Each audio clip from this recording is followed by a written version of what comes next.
मुझे रख दिया छांव में, खुद जलते रहे धूप में। मैंने देखा है एक ऐसा फरिश्ता अपने पिता के रूप में। अभी तक बेटियों के लिए फरिश्ता उनके पिता ही होते थे, लेकिन एक ऐसी बेटी की कहानी है जिसने डॉक्टर जमाले खान को अपने फरिश्ते के तौर पर देखा है। कैंसर से जूझ रही थी साइमा, और साइमा काफ़ी परेशान थी, लेकिन उसे एक नई जिंदगी दी है डॉक्टर जमाले खान ने। डॉक्टर सर को जादूगर भी कहा जाता है। एक बार फिर इस जादूगर ने एक बिटिया की जिंदगी को बदल दिया। कैसे बयां करेंगे आप? पहले तो नमस्कार और धन्यवाद आपका कि आपने मुझे आके पूछा। ऐसा कोई जादूगरी नहीं है, साइंस है जो हम लोग करते हैं, और ये कैंसर की इम्यूनोथेरेपी है जो ब्लड से लेके की जाती है। हमारे शरीर में सफ़ेद सेल्स होते हैं जो अपना कार्य छोड़ देते हैं, जिनके बिना पर वो कैंसर के सेल्स को पहचानते नहीं। हम सबके शरीर में कैंसर के सेल बनते हैं, लेकिन नष्ट हो जाते हैं वाइट सेल्स के बिना पर। तो क्रिया ये होती है कि जब किसी को कैंसर हो तो उसको कीमो, सर्जरी, रेडिएशन दिया जाता है हमेशा से। इम्यून सिस्टम का परिचय नहीं हो पाता। हम लोग इम्यून थेरेपी करके उसके शरीर से वाइट सेल्स निकाल कर और उन्हें अपने लेबोरेटरी में कैंसर से लड़ने वाला सेल बनाते हैं, जिसे डेंड्राइटिक सेल बोलते हैं, वो वापस देते हैं। तो इस बच्ची का जो है बहुत बुरा हाल था, ब्रेन कैंसर था इनको, इनके पिताजी बहुत परेशान थे, माँ थी नहीं इनकी। तो हमने इनका ट्रीटमेंट किया, भगवान ने मदद करी और आपने देखा कि बिल्कुल स्वस्थ हैं और ठीक हैं और काम कर रही हैं अपना। डॉक्टर साहब, अभी भी कैंसर को एक लाइलाज बीमारी ही माना जाता है, तो ऐसे में कितनी बड़ा आपके सामने चुनौती भी है, क्योंकि तमाम पेशेंट्स आपके पास आते हैं। और अगर साइमा की बात की जाए, माँ नहीं थी, पिता उसके टीचर थे, बहुत ज़्यादा वो सामाजिक तौर पर भी अभी समाज को देख ही रही थी, समझ ही रही थी, और सबसे बड़ी बात कि पैसे के हिसाब से भी एक बहुत बड़ा चैलेंज था। तो ऐसे में इस बच्ची को ठीक करने में कौन कौन सी चुनौतियाँ सामने आई? देखिए, पैसे का अभाव तो हमारे भारत में होता ही है सब मरीज़ों के पास में, और ख़ास तौर से जब इम्यूनोथेरेपी का चयन करते हैं तो वो सब जगह से इलाज करा कर आते हैं, काफ़ी पैसा खर्च करके आते हैं। तो हमने अपनी जानिब से सस्ते से सस्ता करने की कोशिश की है।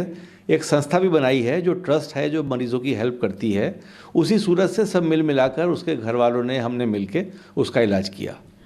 मैं ये भी चाहूँगी कि आप न्यूज़ 24 के माध्यम से उन तमाम लोगों को जो कि इस बीमारी से जूझ रहे हैं और अपना आत्मविश्वास खो चुके हैं, उन्हें एक मैसेज दें कि आखिर ये बीमारी लाइलाज नहीं है और उन्हें क्या करना चाहिए। देखिए, कैंसर बिल्कुल बीमारी लाइलाज नहीं है। कैंसर का चयन जब अब होता है तो ये भी एक साधारण रूप धारण कर सकती है जैसे और बीमारियां हैं। ना भगवान का प्रकोप है, ना कोई हम पे कोई बहुत बड़ा गाद गिरा है। ये ज़रूर है कि इम्तिहान है, और इससे सबसे बड़ी भारत में परेशानी ये होती है कि मरीज़ देर से घर से निकलते हैं। तो मरीज़ों को ज़रा जल्दी चयन करना चाहिए इलाज का, और हमेशा याद रखें कि इलाज जो है वो कॉमा है जो कन्वेंशनल थेरेपी से हुआ है। फुल स्टॉप लगाने के लिए इम्यूनोथेरेपी का सहारा ज़रूर लें। डॉक्टर जमाल, एक सवाल और भी मेरे मन में उठ रहा है। तमाम बड़े बड़े प्राइवेट हॉस्पिटल्स की अगर बात करें तो कैंसर के नाम पे लाखों रुपए की जो है वसूली भी की जाती है। ऐसे में कई बार जो पेशेंट होता है उसका मनोबल टूट जाता है। इस बात को आप कैसे देखते?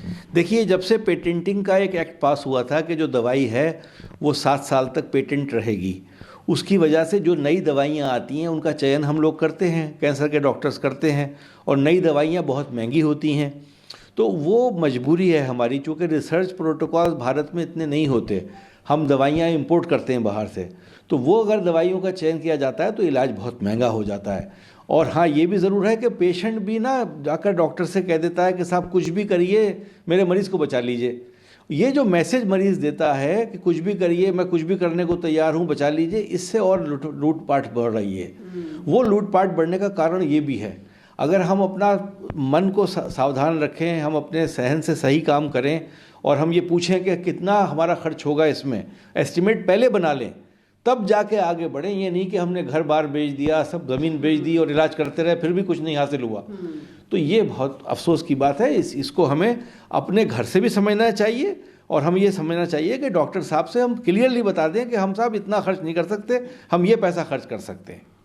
तो बुलंदशहर की रहने वाली साइमा और अपने पिता की आखिरी उम्मीद साइमा फिलहाल अपनी ज़िंदगी में बेहद खुश है, पढ़ रही हैं।